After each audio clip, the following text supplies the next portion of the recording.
Hi guys, सो आज हम करेंगे LeetCode 100 सेम ट्री। अगर आपने इससे पहले DFS ट्राइवर्सल का वीडियो नहीं देखा है तो एक बार देख लीजिए, वो काम आएगा। सो बेसिकली प्रॉब्लम स्टेटमेंट क्या है, हमें दो ट्रीज दिए जाएंगे। सो इनपुट में हमारे पास दो ट्री है, लेट्स से R1 और R2, राइट। सो हमको ये बोला गया है कि R1 और R2 सेम ट्री है या नहीं। अब सेम ट्री कैसे हो सकता है? सॉरी, 1 2 3, ये दोनों सेम ट्री है, ठीक है। ये सेम ट्री नहीं है। ओके, हम पहले प्रॉब्लम समझते हैं कि प्रॉब्लम मांग क्या रहा है हमसे। सो हर नोड पे वैल्यू सेम होनी चाहिए। ओके, वैल्यू सेम होनी चाहिए और वो जो नोड है वो सेम डायरेक्शन में होना चाहिए। एज इन यहाँ पे 1 और 3, 1 के लेफ्ट में 3 है ना, सो 1 के लेफ्ट में ही 3 होना चाहिए। जैसे कि हमने देखा यहाँ पे 1 के लेफ्ट में 2 है, बट यहाँ पे 1 के राइट में 2 है, सो ये इसलिए सेम ट्री नहीं है। जबकि अगर 1 के लेफ्ट में इसमें भी होता ना तो ये सेम ट्री होता। सो हमें क्या पता चला, एक चीज़ कि जो R1 की वैल्यू होनी चाहिए that should be equals to R2 की वैल्यू, ठीक है। एंड दोनों साइड R1 जब लेफ्ट साइड जाएगा उसका भी इक्वल ये होना चाहिए, इक्वल टू R2 का left side. And third one is R1 जब राइट साइड जाएगा वो भी इक्वल होना चाहिए R2 के राइट साइड के नोड के साथ। बस ये तीन चीज़ है। ओके, तो अभी इसको हम कोड कैसे करेंगे, हम ड्राई रन भी करके देखेंगे, कोई प्रॉब्लम नहीं उसमें। बेसिकली हमें रिटर्न क्या करना है, हमें रिटर्न करना है ट्रू और फॉल्स में, इसलिए हम बुलियन लेंगे, ठीक है। हम लेंगे फंक्शन में हम एक्सपेक्ट क्या कर रहे हैं, दो हमारे पास नोड्स आएंगे R1 R2, या फिर इसको और अच्छे से लेना है तो नहीं R1 R2 चलेगा आई गेस। सो हम रिकर्सिव फंक्शन लिखने हैं तो यहाँ पे तो आएगा बेस कंडीशन फॉर श्योर, ठीक है, वो हम देखते क्या है। बट यहाँ पे हम सीधा रिटर्न स्टेटमेंट ही लिख रहे हैं, ठीक है। हमें देखने के लिए तीन चीज़ें चाहिए, राइट। एक कि वैल्यू सेम होनी चाहिए, लेफ्ट साइड भी वही नोड होना चाहिए और राइट साइड भी वही नोड होना चाहिए। तो वो लिख लेते हैं। कैसे लिखेंगे हम बोलेंगे R1 का जो वैल्यू है that should be equals to R2 का वैल्यू। अगर तो ये ट्रू रहा तो ये जो इक्वल टू साइन है इसकी वजह से ये पूरा बुलियन, ये जो है ये बुलियन वैल्यू रिटर्न करेगा। अगर ये सेम रहा तो ये ट्रू रिटर्न करेगा, और नहीं करेंगे फॉल्स। फिर हम करेंगे एंड ओके, एंड ऑपरेटर। क्योंकि सारे वैल्यूज़ जो होगी हमारे वो ट्रू होनी चाहिए, तब जाके हम ट्रू रिटर्न करेंगे, ठीक है। उसके बाद में हमें क्या देखना था, अभी हम करेंगे रिकर्सिव फंक्शन कॉल, ठीक है। फंक्शन कॉल करेंगे, अभी हम कहाँ करेंगे, हमको R1 के लेफ्ट में जाना है एंड R2 के लेफ्ट में जाना है, राइट। जैसे हमने यहाँ पे डिस्कस किया कि दोनों राइट होना चाहिए, दोनों सेम होना चाहिए, दोनों सेम होना चाहिए। इसकी वजह से हम रिकर्सिव भी दोनों तरीके ना, ताकि यहाँ पे चेक कर पाए हम कि दोनों की वैल्यू सेम है या नहीं, ठीक है। उसके बाद में ऑब्वियसली अभी जैसे कि हमने देखा कि यहाँ पे लेफ़्ट साइड है तो यहाँ पे राइट साइड भी जाना ही पड़ेगा। तो राइट साइड के लिए हम क्या लिखेंगे, फंक्शन वापस रिकर्सिव कॉल करेंगे, यहाँ पे लिखेंगे हम R1 of right comma R2 of right, simple. बस इतना ही है। हमें तीन चीज़ें देखनी थी, एक तो ये वैल्यू, एक लेफ़्ट साइड जाना था और एक राइट साइड जाना था, ये तो हो गया। अब आते हैं हम बेस कंडीशन में। अब दो बेस कंडीशंस हैं, राइट। हमें ट्रू और फॉल्स में रिटर्न करवाना है, राइट।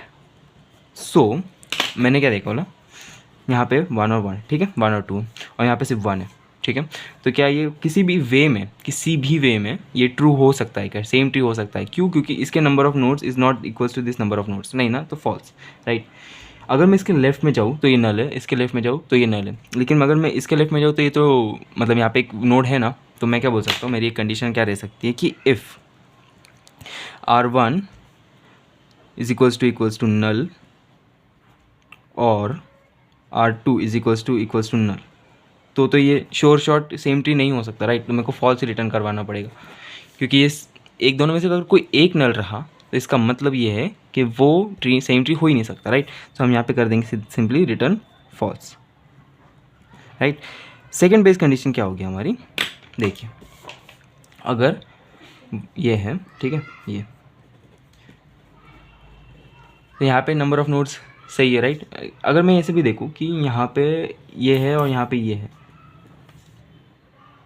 ठीक है, यहाँ पे ये क्या भेजना चाहिए, क्योंकि यहाँ पे भी नल आएगा और यहाँ पे नल आएगा, लेकिन यहाँ पे तो कुछ वैल्यू है ना, लेकिन यहाँ पे ये सेम है नहीं, राइट। अगर ये सेम नहीं है ना तो इसके पहले वाले रिकर्जन कॉल में वो हो जाएगा फॉल्स, उसका कोई दिक्कत नहीं है। हमको आगे का देखना है, हमको बस ये देखना है कि नंबर ऑफ नोड सेम है क्या नहीं। नंबर ऑफ नोड सेम होंगे तो हम यहाँ पे ट्रू रिटर्न करवा देंगे। तो हम यहाँ पे क्या बोलेंगे, अगर देखो यहाँ पे सेम नंबर भी नहीं रहा ना तो ये इसके पहले के जो रिकर्जन कॉल हुआ रहेगा ना यहाँ पे उसने ऑलरेडी फॉल्स कर दिया होगा, तो उसका कोई दिक्कत है ही नहीं हमारे को। हमको बस यहाँ पे फिर लिखना पड़ेगा कोई कंडीशन कि जो R1 होगा वो अगर नल होगा और R2 भी नल होगा तब सिंपली रिटर्न करवा दो आप ट्रू, रिटर्न ट्रू, राइट। सो बस इतना ही और कुछ भी नहीं है। तो अभी हम ट्राई रन करके देखते हैं। ओके सो हमने ये एग्जांपल लिया है। ओके R1 ये होगा, R2 ये होगा। मैंने ये फर्स्ट वाला एग्जांपल ट्रू वाला लिया है ताकि हम ट्रू वाली कंडीशन देख पाए। फिर हम एक ऐसा लेंगे जो सेम ट्री नहीं होगा, ठीक है। सो यहाँ पे हम देख सकते हैं इनपुट में क्या आएगा। हमको फंक्शन जो ओरिजिनल फंक्शन जो स्टार्टिंग वाला फंक्शन है वो लगाएंगे हम। तो हमको इनपुट में क्या आएगा, 1 नोड आएगा और 1 नोड आएगा। मैंने ये सर्कुलर में इसलिए लिखा ताकि हमको पता चले कि एक नोड है, ठीक है। मैं ऐसे लिखने वाला हूँ।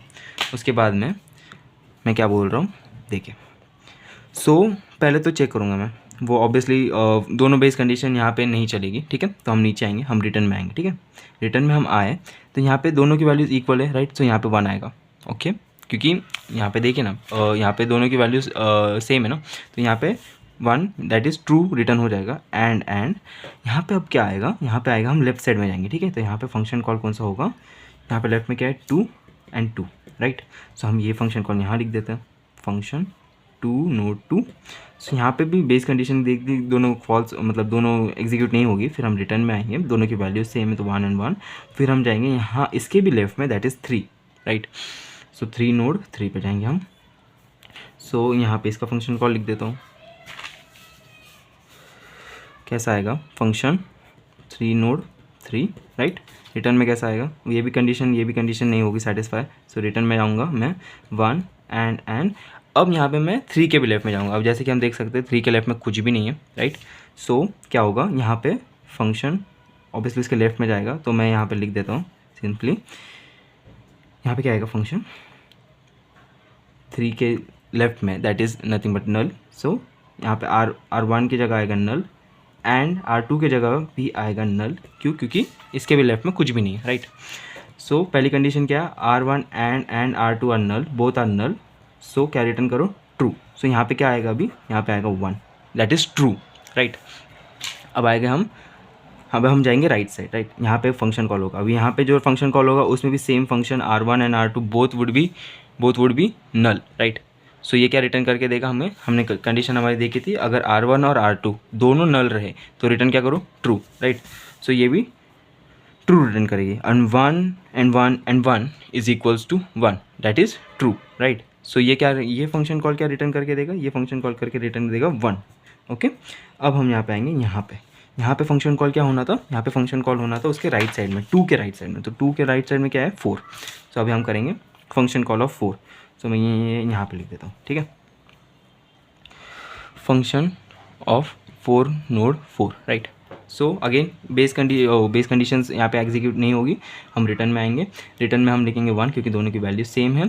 एंड क्योंकि 4 के भी लेफ्ट में कुछ भी नहीं, दोनों नल है तो वो रिटर्न ट्रू करेगा। राइट में भी कुछ नहीं, दोनों नल इसलिए वो रिटर्न ट्रू करेगा। इसलिए मैं यहाँ पे दोनों में एम्परसेंड 1 लिखूँगा।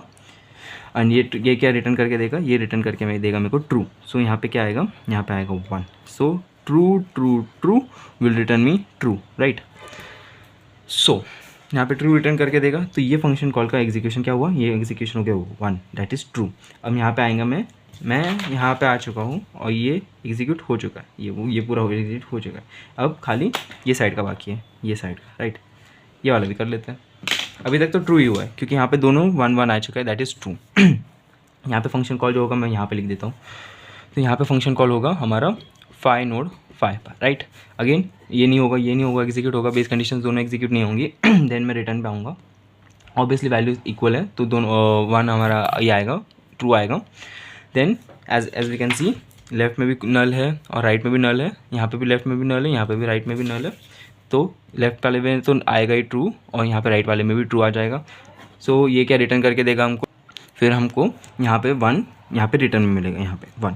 सो ये यहाँ पे लिख देता हूँ मैं। तो यहाँ पे जो ओरिजिनल फंक्शन था वो होगा 1 एंड 1 एंड 1। सो ये क्या रिटर्न करके देगा, ट्रू रिटर्न करके देगा। तो इस फंक्शन का आउटपुट आएगा ट्रू, राइट। जैसे कि हम देख सकते हैं दोनों ट्री ट्रू है, मतलब दोनों से सेम है। अभी एक और एग्जांपल देख लेते हैं हम, कैसा, let's say 1 2, right, 1 2 and 1 2, okay.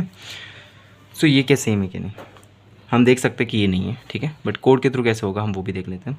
So obviously first हमको इनिशियली रूट नोड में आएगा 1 एंड 1, ओके। सो कैसा आएगा ये फंक्शन ऑफ नोड 1, ओके। ये एग्जीक्यूट नहीं होगा, ये एग्जीक्यूट नहीं होगा, रिटर्न में हम आएंगे।